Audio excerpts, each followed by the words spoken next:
Okay. Hi everyone, we'll get started. Alright, in case someone has some stragglers, but thank you so much everyone who's here in person, and those of you who are hopefully starting to watch online. Welcome to the Imaginative Institute and Imaginative here at 401 Richmond building here in Toronto. My name is Daniel Northway-Frank. I'm the Institute Director here at the organization. And we want to thank you for being here at our third spring event of our inaugural Institute events. From creative to creative business, starting your Indigenous Media Company. Before we begin, I'd like to take a moment to acknowledge the land on which we gather. It is part of the treaty lands and territory of Mississaugas of the Credit. It is also the traditional territory of the Haudenosaunee, the Huron-Wendat, and the Anishinaabe. This territory is subject to the Dish with One Spoon Treaty, a covenant between the Haudenosaunee and the Anishinaabe. We're very excited to bring a fantastic group of producers and business associates to bring you all up to grade in your business and literacy understandings. We hope whether you're thinking of starting your own media production company or to think of managing your own that's on the run right now, we'll provide some of the insights, anecdotes, and guidance offered in this session that will inform and demystify and familiarize yourself with some new business processes. But before we do, I just want to quickly mention, because this is kind of like a pre-National Indigenous History Month, just to let you know that we'll be sending out a release on our social media about some of our activities this month. So if you don't mind me just giving you a quick graze of the lovely things that we're doing, which we're pretty excited about. So we'll be kicking off celebrations starting tomorrow. So from June 1st to June 29th.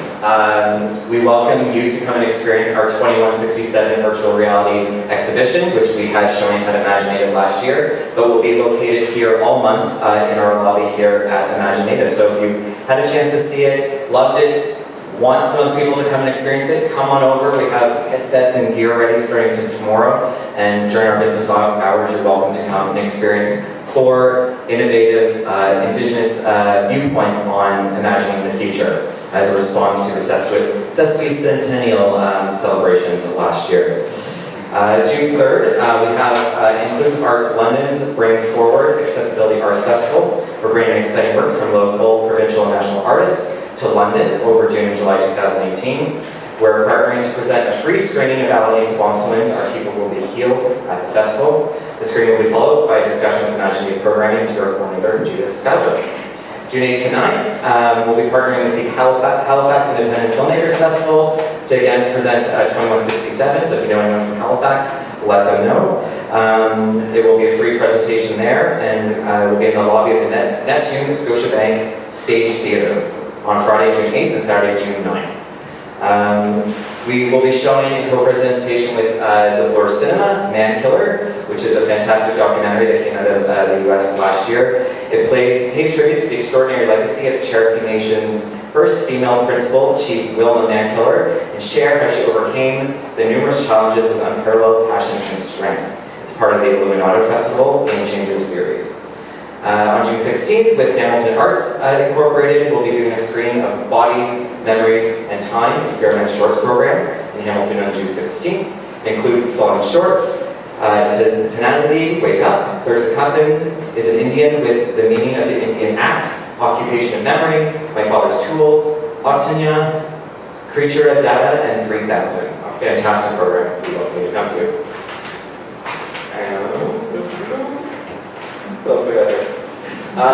With the City of Mississauga, we'll be presenting Journey Through Turtle Island Shorts program at Mississauga Celebration Square on June 20th. This collection of short films from Indigenous filmmakers include the following films: Holy Angels, Kiwadia, Keku, Lilam, 3000, and Creature Data.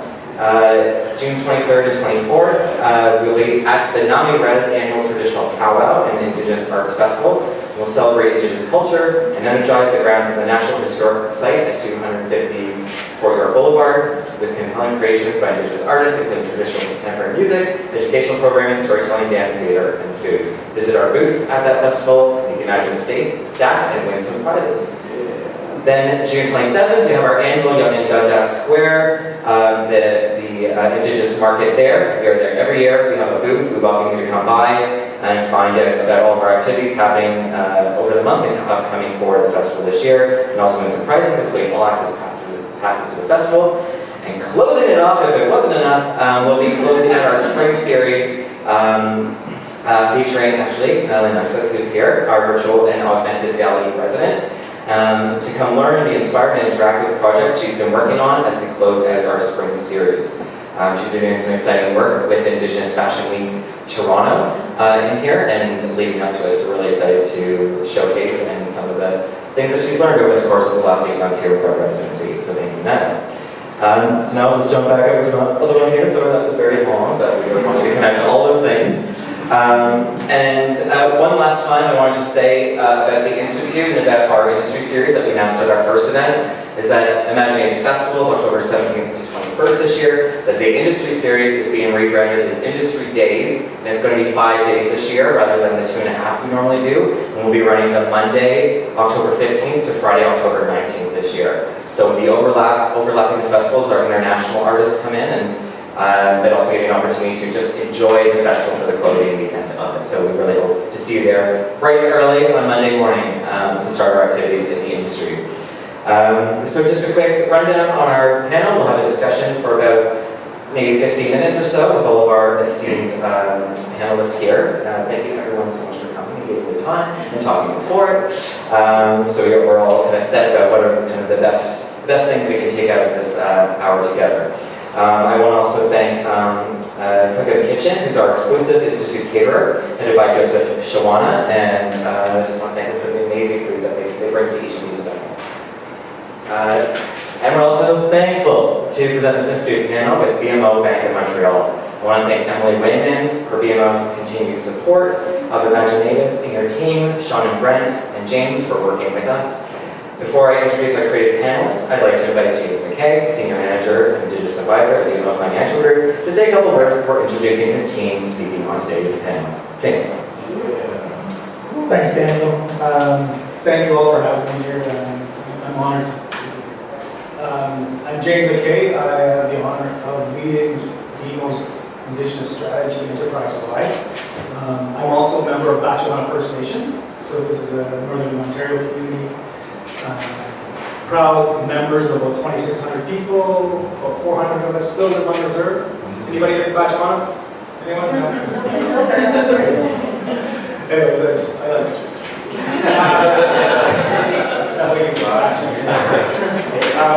So yeah, I mean, I'm fortunate to work for a great company, BMO Bank of Montreal, that supports fantastic organizations like Imaginative. In fact, BMO, in its inception in 1870, over 200 years ago, has had a relationship with the Indigenous population in Canada.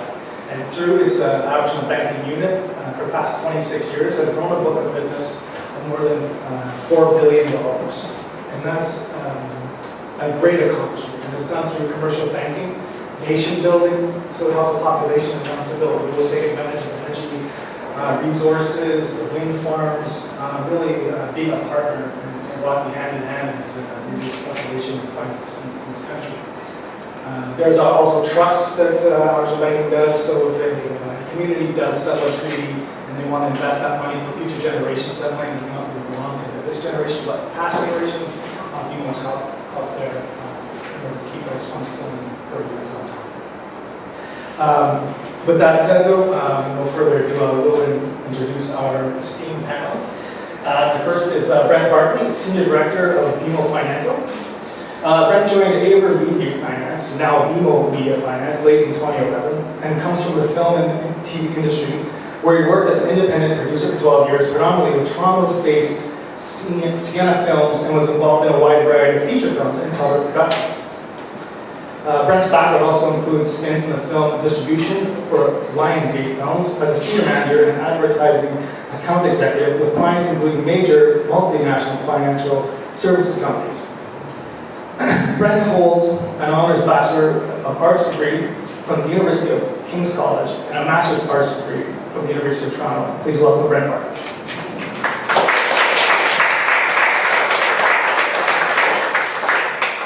Next is Sean Kaluna. Vice President, Business Banking, GTB West.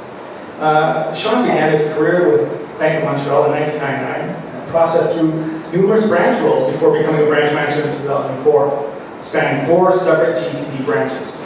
In 2011, he was the inaugural Small Business Area Manager covering GTA, managing a team of 12 account managers to provide sales and service to our customers. Sean has also worked in the North York market prior to his current posting, where he was responsible for leading a team of 11 relationship managers throughout Etobicoke, Brampton, and Mississauga markets. In January 2013, Sean added to his BCom degree by completing his EMBA at the Ivy School, Western University. Please welcome Sean.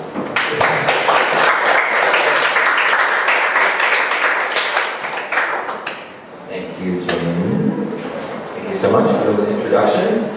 And I would like to introduce our creative panelists here this evening. Our creative producers extraordinary, doing amazing things, to do many more.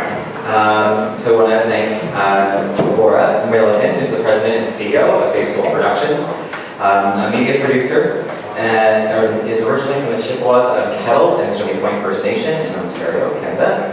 And she's generated a vast body of award-winning Indigenous-themed works spanning over 20 years. Her notable titles include the dramatic series Moxon Flats, animated comedy series by the Rapids, and the feature film and closing night festival film of 2015, I think, Fire Song. Welcome, Laura. And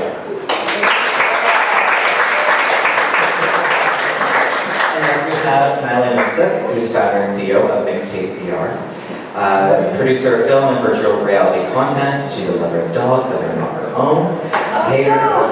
Are you just reading? I'm just going to read it. Hater, William H. Macy. Sorry, not sorry. She started NPSK Productions with just a backpack full of VR headsets and a passion that started at her first Toronto meetup and hasn't quit since. Doing amazing things. And at Mixtape VR, they tell stories and build perspective. Their focus is creating narrative experiences in virtual and augmented realities for clients who want to think outside the box. She'll dream up ideas and customize 360 VR experiences, an experience team to help you execute them. And is learning the ropes of business management as we speak. In the middle of it.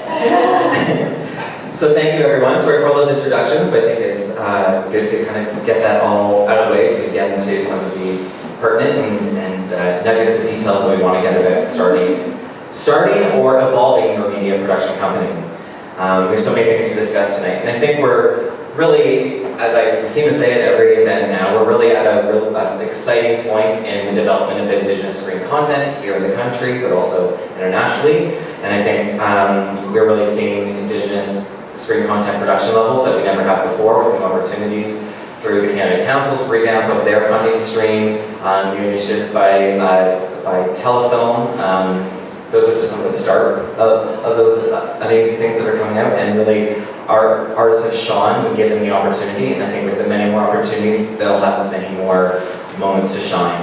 And so I think as part of that, with these opportunities come more opportunities for funding. Maybe when you used to do one project before, suddenly you're having, you get a couple grants, suddenly you have a couple projects going, and how do you start managing these budgets effectively and bringing on teams as you develop this stuff, when you're doing these projects right. So from a fiscal point of view and from a business affairs point of view, how do you really take your projects to that next level when the world is getting ready to have you ready to create them? So I wanted to just kind of start with just some of the intricacies of what our representatives of BMO do as their particular profession, their particular departments at BMO, and maybe just kind of set up kind of how you work with your clients. And then we'll move on to our creators. I'll start off by saying that with our small business bankers, we work with their clients, managing a portfolio of clients. So usually people know that they come to us, they often will apply for funding, financing a loan, or line of credit. But there's a lot more that we can do to offer our clients. For example, we help our clients manage cash flow. In other words, we often know that sometimes when you receive a large amount of money, sometimes it's already destined as to where it will be spent. But we can provide ideas as how to smooth out the money so it doesn't leave all at once, show you how to have more control over the money. But we can also give you ideas in terms of perhaps it's moving from a one-person shop to yourself running an entire production, entire company. You may now have some developers or staff or employees may need advice on how to manage these employees, to perhaps you have financial statements you're not familiar with expenditures, we can introduce you to accountants, or if you've got legal documents in front of you and you're not sure of the terminology, as business bankers we can introduce you to, for example, lawyers or other people that can help walk you through these documents. So in other words, we are seen as somebody that can be a loyal partner to you, help you grow or understand the money management. It's not just about giving you the loans, but also managing the deposits, the cash flow, being a sounding board. Sometimes just giving you a bit of advice in terms of, I guess, the connections to other people in the community that we may have financed other media companies. If you want to bounce ideas off somebody else, we can do that as well. It's almost like having one trusted partner, somebody that you should be able to bounce ideas off that, your accountant, the lawyer. But again, it's a lot of ideas or suggestions and advice that we give in addition to the money management of this one. And definitely, like, the experiences that you have working with other clients can help inform best practices for new clients to be working and developing those. Great, thank you. Brent, would you like to say a couple words about what you do? Sure. So the part of the bank I work in is specialized in what we call media and finance division, and our focus is on production lending. So when you arrive at a certain point when you're trying to raise financing for a production for a TV show or a feature film, for example, you're going to raise a bunch of different types of financing, say a broadcast license from CBC or some tax credits and other pieces that all make up your financing. And really the simplest way to explain what we do is you're going to essentially earn all those pieces of financing by doing and saying certain things, whether it's to fulfill obligations to your broadcaster or to fulfill spending requirements for a tax credit, or if it's to deliver your film or your TV show to a distributor. And they will pay you until you do those things, but you need the money to make your show. So you've got a timing problem with your money, and that's where we come in. So we basically, we will create a production loan for you so that you can draw on that loan to produce your show and deliver it to your broadcaster, deliver it to your distributor, and complete it, and earn your tax credits. And what we do is basically, we take all those pieces of financing as our loan, our source of loan repayment. So you'll come to the bank at the point which typically you can come to us early on and talk about your show, your financing, your budgeting, to get feedback from us about what you need to do from a production finance perspective to make sure you're budgeted adequately for the loan that you're going to take out, to understand what's going to be required of you in terms of paperwork and all those sorts of contracts, et cetera. But at the end of the day, what you do is you come to us and we will propose a loan. We'll put together a loan based on cash flow information you give us, finance information you give us, your contract information, your budget information. And if we all agree and decide we want to move forward, then we will close that loan, and that requires fulfilling a bunch of paperwork requirements and providing us with various different documents and so forth, until we get to a point where the bank's comfortable starting to lend you money so you can have money to make your show. And then on an ongoing basis, you'll borrow money from us as you need it for your production. And as those different pieces of financing come back in, usually like the CBC license, for example, or an ABTN license, it's milestones, so you might get a little bit as you do certain things along the way, and then you use that money to pay back down your loan.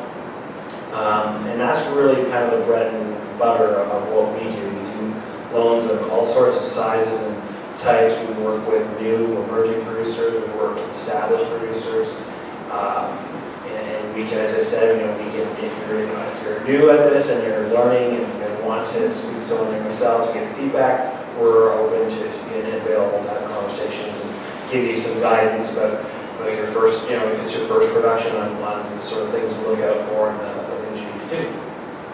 Great. Thank you.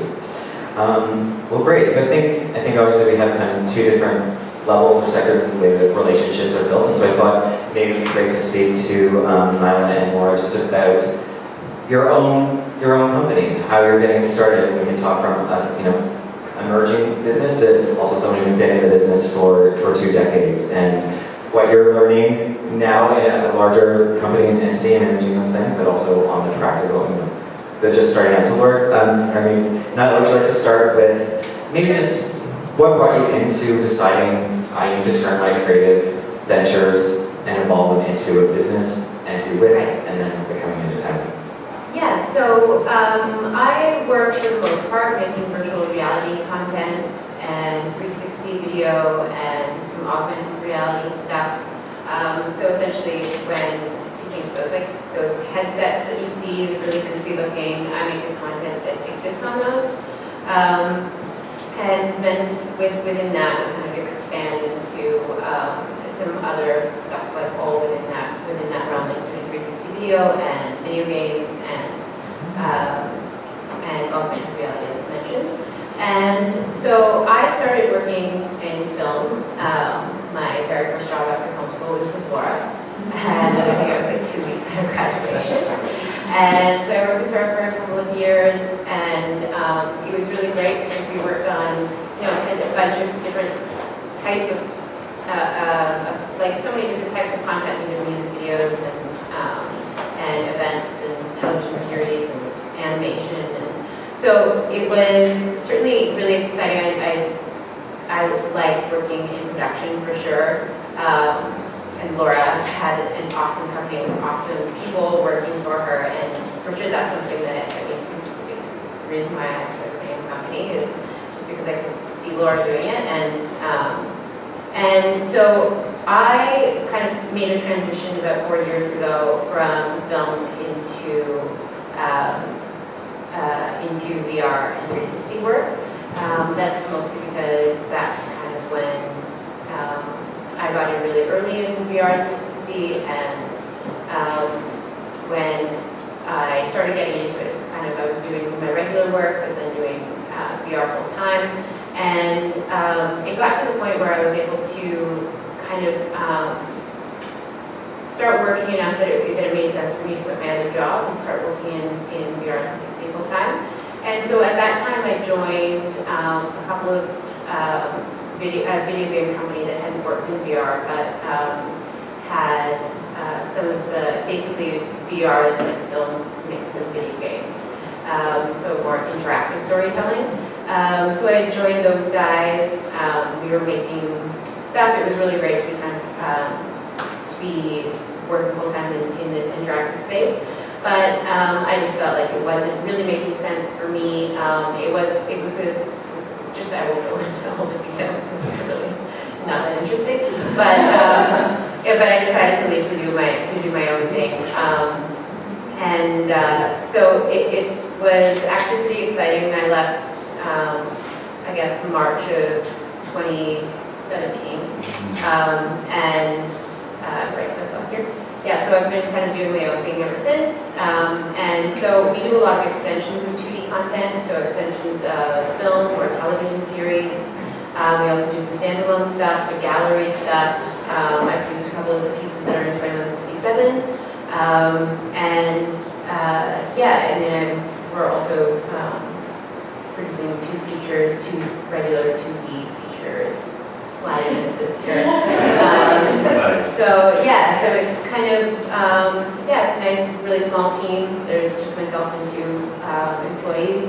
But yeah, it's a lot of fun, and these are just like I'm absolutely new to this, and I'm going to be listening very closely to everybody's saying, because I do still like call up Laura a lot, and I'm just like, so what does this mean? So yeah, I think while this is all, it is really kind of fun to be doing starting, and I think even more so than producing content, I think this whole entrepreneurial stuff is a lot of fun, but I am very much in the beginning stages of that.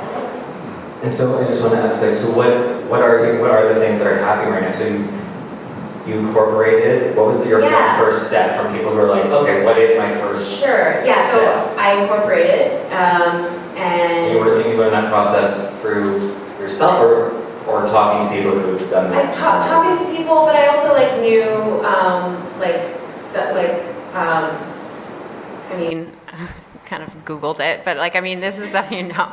Like, I knew I had to incorporate. I also know that like just working with Laura and like right from the beginning that they would incorporate every single like big project that they're working on. If there's like a film, you incorporate that. So like I kind of knew those things. But yeah, it was like how to incorporate in Ontario, and then that's like and like did my research that way. And so then. And I mean, this was my second company, like, but it was my first one on my own.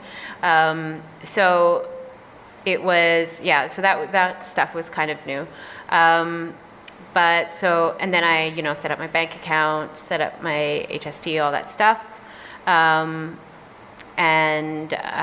then brought on, I mean, there's still like talk about angel investment. I probably have questions for you guys about that because, but I've been approached by angel investors, but right now it was actually kind of like I had literally put in my incorporation documents and I was like, well, I don't have a company yet.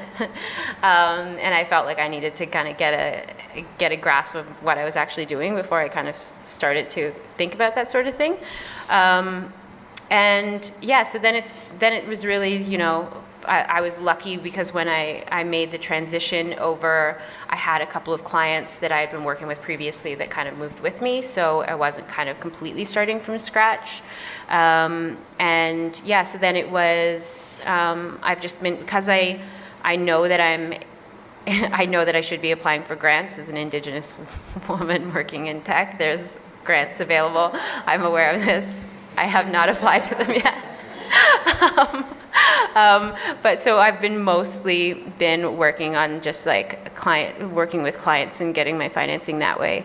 But yeah, I do plan on figuring some of that stuff out. Which is a different way, I think, than many of the artists that are thinking about doing this have gone through and exhausted successfully, the many different levels of granting that's available in this country that we're very lucky for. But you come from a very different side of things. So I think, how does that work? Does someone come with you just saying, we have this idea and we want to give you $50,000 or right. and you're like, okay, now what do I do with it? Like another way, it's like you put in an artistic proposal, you put in your kind of have it all set up, and then you wait 4 months, Right. So this is a very backwards or different way. It is a different way to do it, and it doesn't like, you're then kind of relying on these clients to come through. And when I was like wanting to hire someone because I was like, I have so much work, and I mean, it was like, with most of the time, I like will meet, when I kind of first started, I was setting up meetings with everybody I could think of and literally just putting a headset on their head and being like, look at this crazy thing, it's called VR. And this was when VR was not like something that everybody knew about. Like I would be putting in a DK2, which is an Oculus development kit. This was like pre-Facebook and YouTube having 360 players, any headsets available to consumers. They sent this out specifically to developers, video game developers, and that's it. And so when that was kind of like an awesome time because you'd just be like, just check out this, and I would like show them other people's stuff and they'd be like, this is the craziest thing. But it was like Big Sean performing at the LA Grove, and it would be like so bad. But so then but yeah, so like obviously the industry's changed a lot since then. But and then I started making stuff so that I could actually show them my own stuff. But yeah, so I just like met with everybody I could approach people I knew. I have friends in film and I have friends that know distributors, and just like, can you set me up with your friend who's a distributor so I can tell them like this is a way we can market film. And so it was a lot of just like lots of phone calls and meetings. And just, but, it's like that process becomes easier because then, even if they don't want you this time, if a year down the road, they're like hearing more about VR, hearing about 360 or something like that. They'll be like, oh yeah, I remember that girl that came into the office that one time. So it's honestly been kind of that process. So, or I'll just go directly to broadcasters and say, do you have any money for a VR project? Or just like pitch them ideas, or just like send them emails being like, this is a project that I think could work for this, because it's a new technology, they might not have thought about it. So and then it's so it's something like that. Sometimes I am really lucky that there might be like an organization or like an institution that might have funds that are supposed to go towards Indigenous projects, or it's like they have funds that are for like an Inuit whatever, and they'll just be like, they'll call, like, and this doesn't happen all the time, it's not like a regular thing, but they might call up and be like, hey, we have like money that we have to spend by the end of the fiscal, we want Inuit art projects, like, one, do you know of anybody? And I'm like, yeah, I do. or they might just like see if is there any projects that might fit, and then I'll make something up on the spot, and it'll be brilliant. You always have lots of great ideas, and it's only proof you got money to do it. Well, I think that's really just a nice segue into when we're thinking about teams and building teams and using those resources of people who've had that experience, whether you're in their office and seeing them do it, but then as you're becoming independent, how to bounce ideas off them. So, Laura, I'm wondering if you would like to just take as much time as you want. I'm just talking about your story and yeah, getting up to that. I know we've heard some mentions about single project incorporation, that kind of stuff. Yeah. What brought you into the world of production, and then what brought you into the level of business needs coming out of that? I saw a movie a long time ago called Dance Me Outside that Jennifer Podemsky was in, and Adam Beach and a whole bunch of other people, and it was like kind of like at the beginning of like a whole bunch of Canadian media Indigenous things happening here that I had never really experienced. And I remember sitting there watching Dance Me Outside, and somehow I ended up at this screening where all the actors were there, and it was like this big celebration, and I just thought this is an amazing thing, and this is what I want to do. And I had never really wanted to do that before. I had gone through journalism school, and I'd gone through corporate communications for Rogers Media, and I worked for Canadian Business Magazine and Profit, and I didn't really know what my passion was. All I knew was I was pretty good at all those things, and I was really interested in all of those worlds, and somehow all of those experiences sort of culminated in creating the toolkit that I needed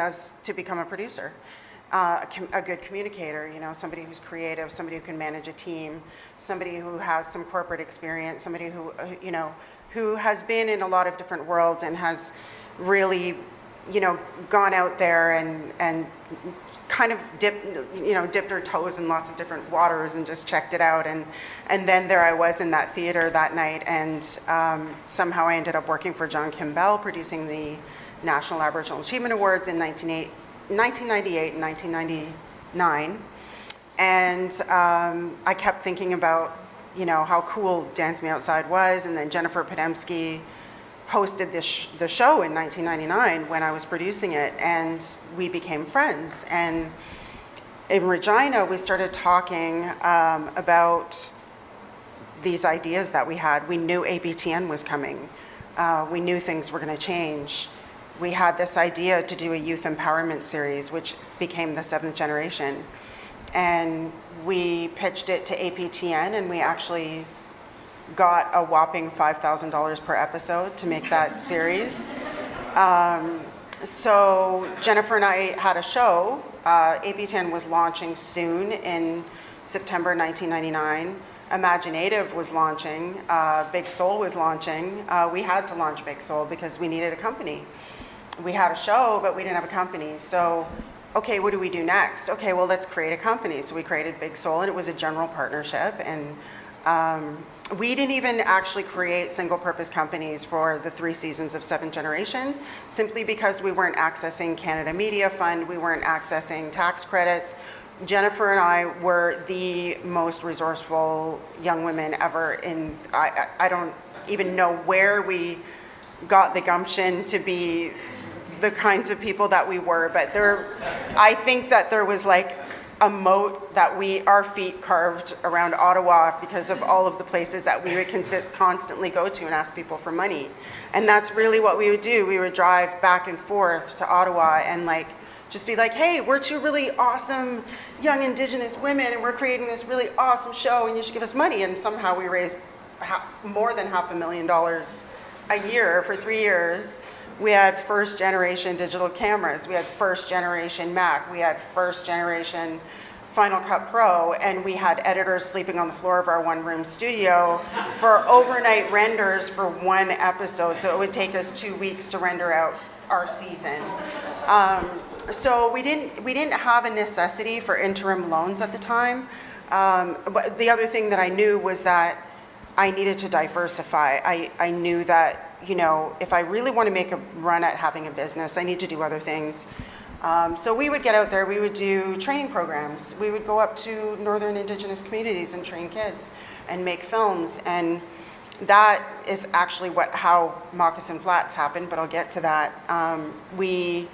We knew that we had to have these other things going if we really wanted to have a viable business. Seventh generation simply wasn't enough. And we knew that we had to tap into tax credits. We knew we had to tap into Canada Media Fund. We knew we had to think beyond what we had done with seventh generation, even though it was a really great stepping stone to where we wanted to go. So we created a short film in Regina with, I don't know, like 40 kids. Ralph Goodale supported it. We got lots of money for this short film, I think $100,000 or something. We made this short film and then it got somehow, it was a training film, you know, none of these kids had ever acted. And it got accepted to Sundance. And so we took all the kids, we raised all the money, we took all the kids to Sundance. It was all over the press. It was like a big deal. Showcase calls us and they say, hey, you know, this sounds really interesting. What is it? And we say, well, it's actually a pilot for a series. It wasn't, but it was, you know, you do and say what you have to do and say to, you know, get to the next, you know, point in your career. So they were really excited, and we actually went in and saw them and pitched it as a series. And while we were in Sundance having our celebration with all these kids, they called us and said, we're ordering 6 episodes, so we need to see a treatment for 6 episodes. So I literally like sat in the condo while everyone was out having a good time and like wrote this, and Jen would come back and someone had to take care of the kids, right? So Jen would come back. Jen is amazing. I'm so lucky that she was my partner. There were so many times that I just was like, there's no way we can do this. Like I can't do this. And Jen was just like the cheerleader. She was like, we can do this. We're the best people ever. And I was like, you're right. And somehow we just became this formidable team. And I just felt like everything we did together had an impact, and it was important, you know. It wasn't just like, oh, let's just make something for the sake of making something. It was, everything we did was genuinely important to us, and the people we were working with were as well. So all of the good intent and spirit behind Big Soul was very much there from the start. And then we got into Moccasin Flats, and that's when we had to learn how to had to put on our, you know, big girl panties and be a real good, like honest, you know, professional production company. And we were like, how do we do this? How do we calculate a recruitment schedule? How do we calculate a finance plan? How do we figure out an interim financing proposal from a bank? You know, like all of these things were so mind-boggling, and we sat in that little studio and we figured it out. Like we didn't figure it out alone. We had a lot of mentors. We had so many mentors. We had Barbara Samuels, who did North of 60, you know, like Jen was really connected because she had been acting for so long in the film industry. So we had so many people that would just say, come and talk to us and we'll help you. And they did. They would give us financing plans. They would let us look over their loan agreements. They would go over, you know, broadcast licenses with us. They would go over contribution agreements with us from CMF. They would put us in, they would connect us with amazing lawyers like Stone Hay, who became our lawyer, who's still my lawyer 17 years later, with my bank, who's still my bank 15 years later. And all of those relationships were very, very, very important in building the business. And also at the same time, tapping into really important resources like Aboriginal Business Canada and getting myself some gear. A lot of the gear I still have. I still have lights from 19 years ago from my first round with Aboriginal Business Canada. Making really, really good relationships with your banks, you know, having people you trust that you can talk to at your, you know, your business branch or your interim finance lender. It could be an Aboriginal Capital Corporation that will bridge loan you for your Aboriginal Business Canada grant so you can get some gear, whatever. All of those things are really important. It was really, you know, integral for all of us to get out there constantly and meet these people and create these relationships. And I have to say, you know, we weren't alone. And Imaginative was starting, APTN was starting. Would Big Soul have experienced, you know, the success that we did at the time? Maybe, but the help of APTN and having organizations like Imaginative also, you know, starting and really fighting for us to have some sort of visibility on screen that we really haven't had before or really represented ourselves was so important to the development of so many of us Indigenous content creators and business people. And, you know, I think that there's really all of those things are intertwined, and everything that you do when you're creating your business is intertwined, and nothing is an accident. You know, all of these things, you know, have some sort of way of coming around, and all of these little things that you know, sort of think, oh, this is a little project, it could turn into a really big project. So it's really important to believe in all of the things that you do, have a really good intent, go forward with, you know, really strong resolve in who you are and what you want to do and what your vision is, and make the most of every single relationship that you can, because they will all pay off. Go see these guys, go sit down with the bankers, go talk to them about how they, you know, that was such a great description of interim financing, I must say, because it is such a dense, really difficult thing to navigate. And if you can sit down and, you know, get all those nuts and bolts, that is really going to help. Figuring it out on my own was a nightmare. I did it, but it was really, really hard and very, very stressful. And there are people that are there to help you, and it's kind of scary. You're like, well, I don't have finance, you know, I don't have my like my finance statements or anything like that. Like in the beginning, you're like, what are those things? And I see them on my checklist for my interim financing loan, and I have no idea what half of these things are, and they'll explain it to you. And that's the thing, is to just try not to stress yourself out with every single detail. People are there to help. Yeah. And I give so much credit and thanks to all of those people.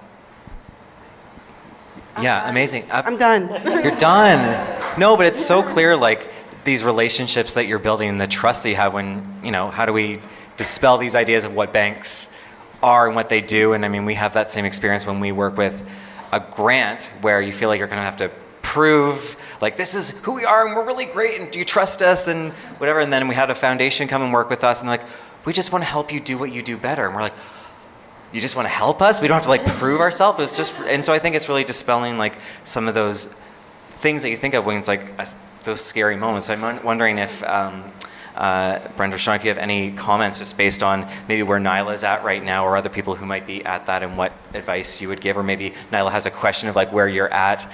Like, what's a question that you have like, I have to figure this out tomorrow? Sean, what can I do? But maybe just some just hearing this, what some thoughts you might have, and maybe Nyla can say, this is where I'm at. What would be, here's a thing in small business that you need to figure out early on. I helped a lot of small businesses, and I've seen them grow, and I've done a bit of hand-holding, but I've never owned my own business, and the reason why, just hearing your stories, I do not have the internal fortitude to do what you guys just did. So first of all, hats off, congratulations. You have a lot more courage than I do. And that's exceptional. Those are exceptional stories. And it's that I can provide some guidance. But again, the one thing that I hear sometimes is you're so busy running your companies.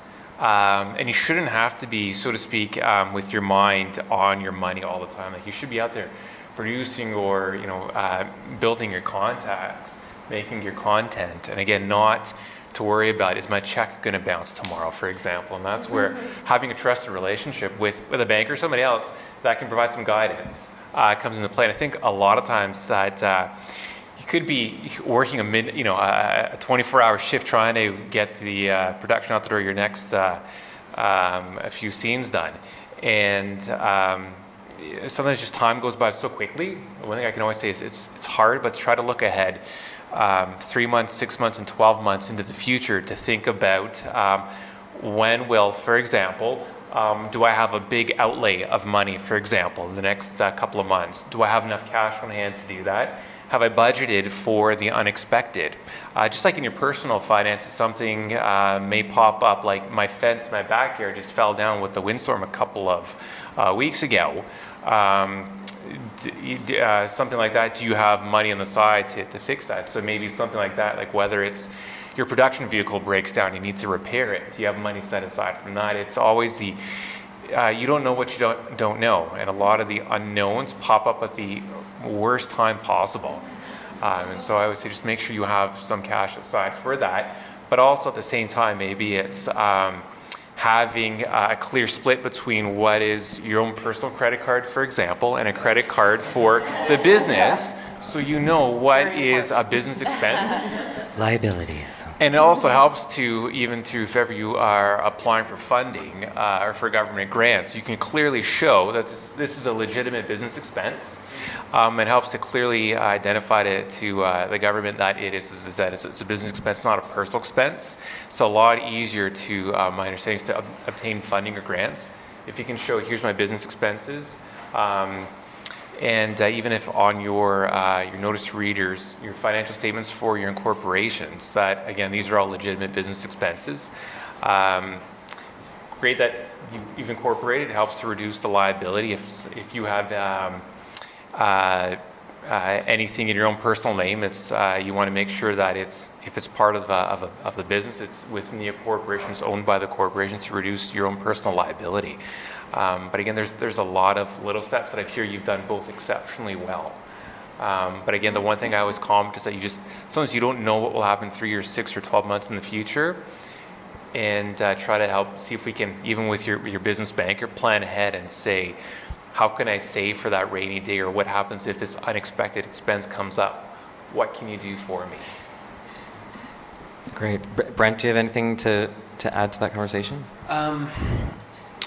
One thing that occurred to me in the context of some of the stuff you're talking about is when I'm a production lender. So if you have something you have in development and ultimately you're going to produce it, it's going to have several pieces of financing that constitute your budget, but you're operating out of your parent company or your original out of Big Soul or et cetera, is being mindful of how you organize your projects or project such that they're kind of, the word I'm looking for is this, they're separated from your other business activity in the same way Sean's talking about, planning ahead and knowing what, being able to identify business expenses, et cetera, is from the minute you start a particular project, is you want to kind of silo the costs of that project, because ultimately everything you do, even from the first word you write about that project, is going to be paid for ultimately by your budget and by your financing,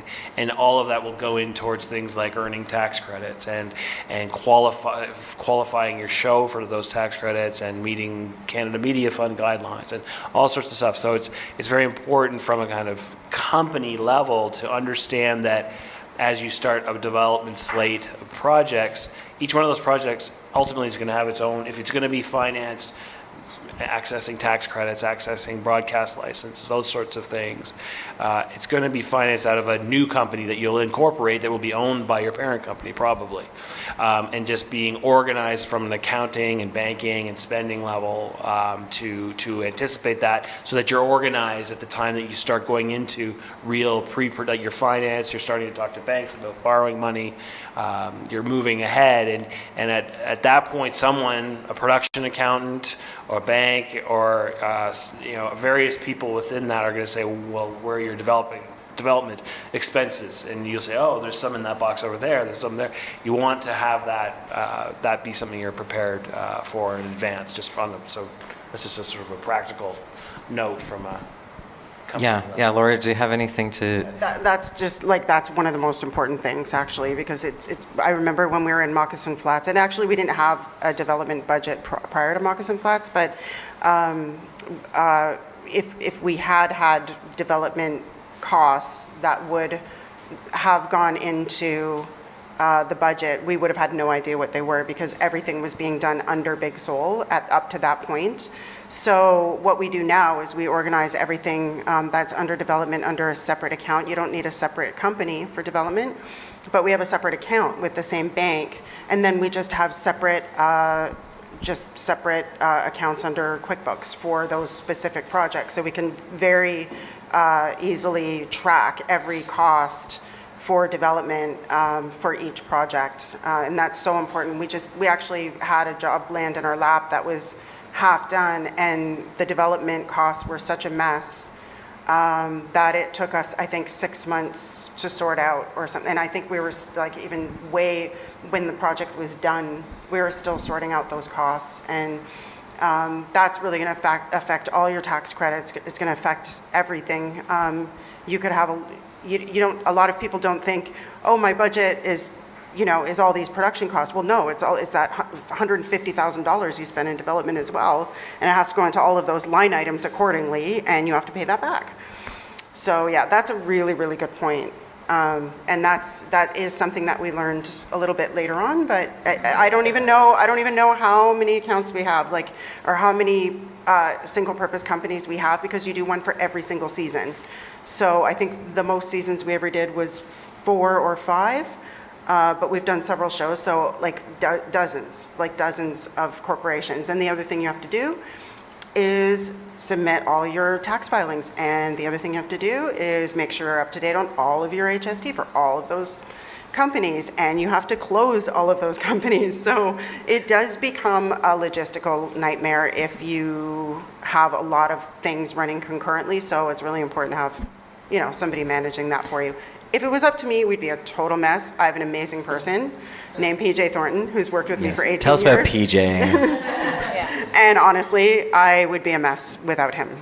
So PJ frees you up and takes responsibility away from you for some things you don't want to deal with, right? You're like, knowing what you can do and what you need to admit that someone else should probably be doing, and is passionate about it, I suppose. You want to tell us about what PJ actually does? PJ we call him business and legal affairs, but he is a production manager. He's a line producer. He does all of our legal stuff. He negotiates all the contracts. He manages all the accounts he's not the we have a bookkeeper and a couple of accountants, but PJ is really the one that manages all of the projects. So he's tracking everything from beginning to end, from development all the way up to our final tax credit filings, and closing out the accounts. He does all of that, and that frees me up to develop the projects that we actually produce. That frees me up to go to the markets. That frees me up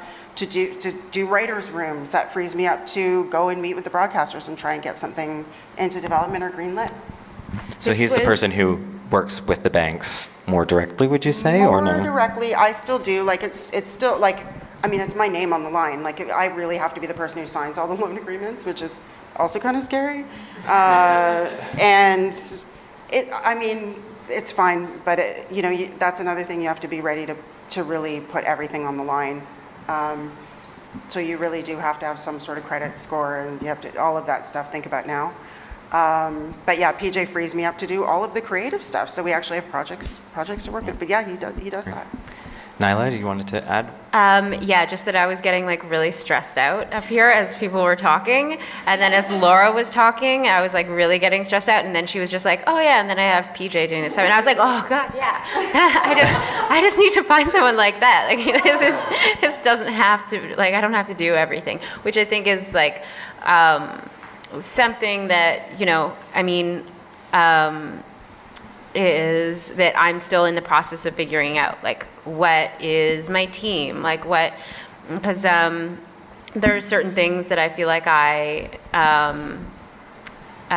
will need to do, and certain things that I want to do more of, and so I do kind of have to figure out, like, what are the things that are that I feel like I could let go of that are still important, and certainly there's a lot of stuff that I delegate out. But yeah, some of these things are directly related to the business that are super important. And I mean, while I'm still small, I can kind of manage, and but I do recognize that that's something that that is not necessarily my strongest suit. And I love working with budgets, and I love looking at budgets, but yeah, kind of like tracking all those individual details is just is not something I'm necessarily suited for. Yeah, it is. How does one find such a person? Yeah. How the MO might someone like Nyla find someone who isn't PJ? Well, it's a good question. I'm not quite sure there's a few different answers, and it has a lot to do with the scale at which you're operating to a certain degree. If the resources are there, one thing that is out there in the business is there's companies that provide those services. Where you basically farm out your business affairs, your legal activity to, I can think of a handful of companies that we know very well. The challenge there is that how big is your company, what kind of cash flow do you have an ability to pay someone to come in and work on a particular project. Now, if you've raised if you've financed a project, you have a budget, then you can have budgeted for those costs and be able to pay for those people out of that budget. Finding someone when you're sort of emerging and you're new and young and trying to develop your own experience, the challenge is getting someone who has the skills and experience that you can afford. And that's maybe looking to the schools and the programs that have people who are involved in that part side of things. There's people who may be trained out of the CFC or other programs where that's their area of expertise that they're developing, and maybe they'll come in and be willing to work with you sort of on an affordable basis with the understanding that you're maybe learning. They're learning while you're learning. Sure. Okay. Imagine I can afford somebody. Then, as I said, you can certainly look at these companies that I suggested.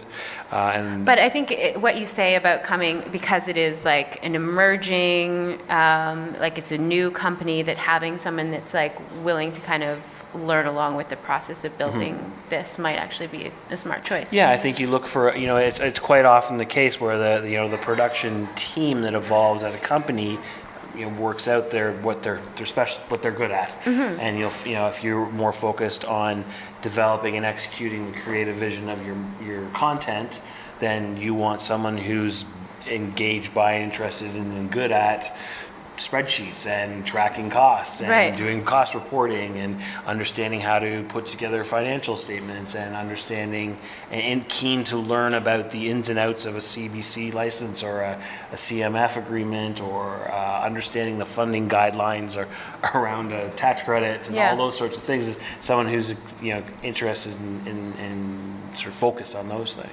And if someone was interested in those type of things, say learning the ins and outs of a CMF application, is that something that, like, Laura, do you know, are there people on their end that could like meet with someone and like talk to? At CMF, they're so helpful, and they also have traveling like information sessions, and you can sign up for those, and because they have the whole and they keep what's the new portal, Melissa? Dialogue?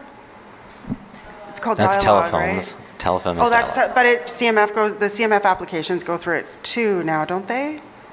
Or is that just telephone? Yeah, no, it is CMF. Oh, okay. Yeah. Yeah, okay. I see it on there. It is CMF?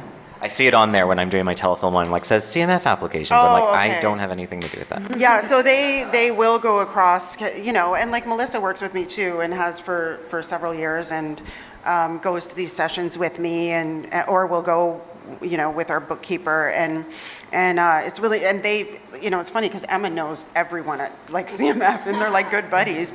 So having somebody in your company that actually knows all these people, they're just so helpful. Like they're just like, call us anytime and we're gonna do whatever we can to help you out because a lot of it is pretty convoluted.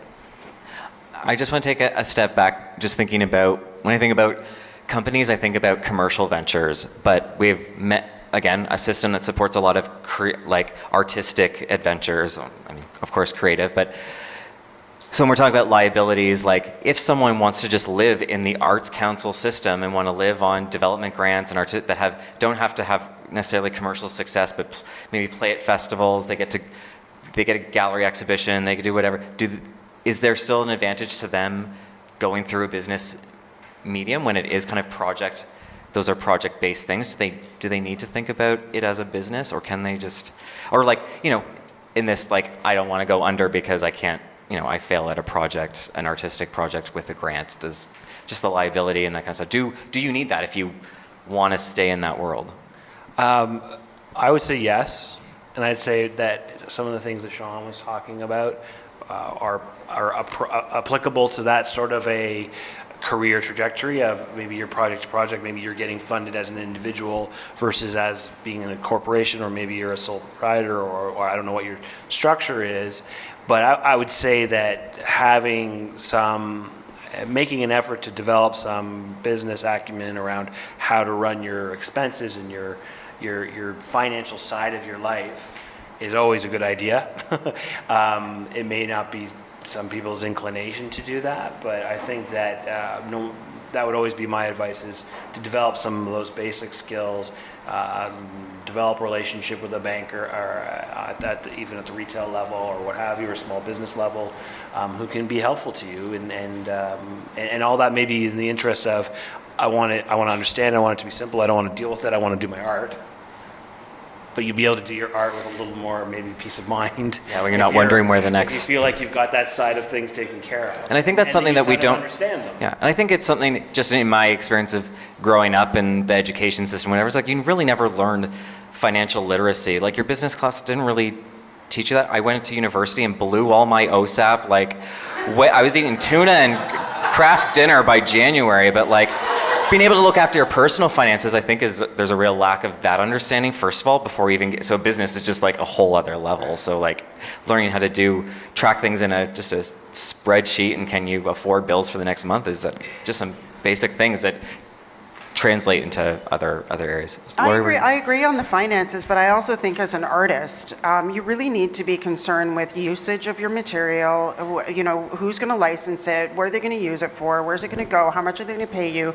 There's a lot of legal things that artists really need to think about, and I get questions from artists all the time, and I'm like, I don't know where they want to use, where this producer wants to put it in your piece of music in their show, and how many territories they need it for, and all of this other stuff. So even just a basic knowledge of contractual sort of like agreements for, you know, use for your art of whatever kind, I think is really, really important to get some sort of knowledge of as well. I know we could probably just keep talking, but I also want to see if there's anybody in the audience, or if anybody's online that maybe I didn't even say at the beginning and I meant to. Does anybody have any questions about, you know, their own business or their own thing, and they're trying to figure X, Y, or Z out, and have any, I know I should have said it earlier so you could chime in from, I don't know, Vancouver somewhere. If you do, just let me know, flag me if someone has a question, but I guess looking back, you know, from that side, but also just like looking forward as to like way banking is going now. Like Laura, what would you wish you had? What's like one or two things you're like, I wish I had done this differently from looking back, you know? I wish that I had better knowledge of how to manage my own personal finances.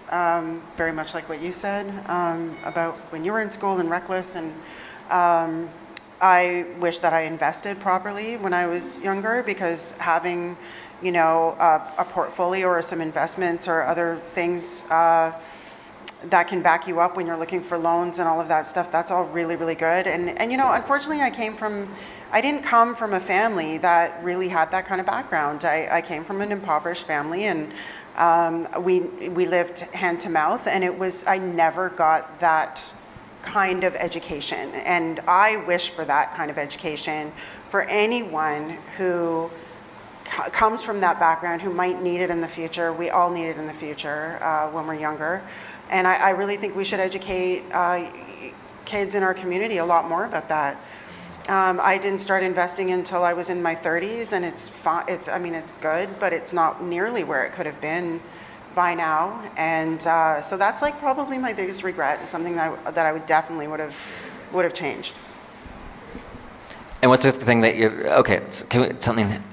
something you're really glad or proud that you did this thing? I think, or like you staying as a true to being a creative producer, right? Like you should be proud of what you've accomplished and learning to let go of certain things. So. Oh yeah, I'm super proud of all the things that I learned and all the things that I was capable of learning. And because I kept to a very artistic course in school, and I really believed in my writing, and I really believe I excelled at anything artistic. I excelled at anything that involved writing, and I stayed true to that, right through journalism school. And even though I didn't know I wanted to be a journalist, so just following my instincts and really believing in where I was really strong as an individual and where I had talents, that really helped get me to where I am. And I think it's really important that you recognize those talents in yourself and work them as much as you can, even if you don't know where you're going, even if you don't know what you want to do. Suddenly you have a series. There you go, Mucks and Flats. Nyla, what are some choice nuggets of experience that you have? Oh, well. Well, okay, we don't have an hour, but.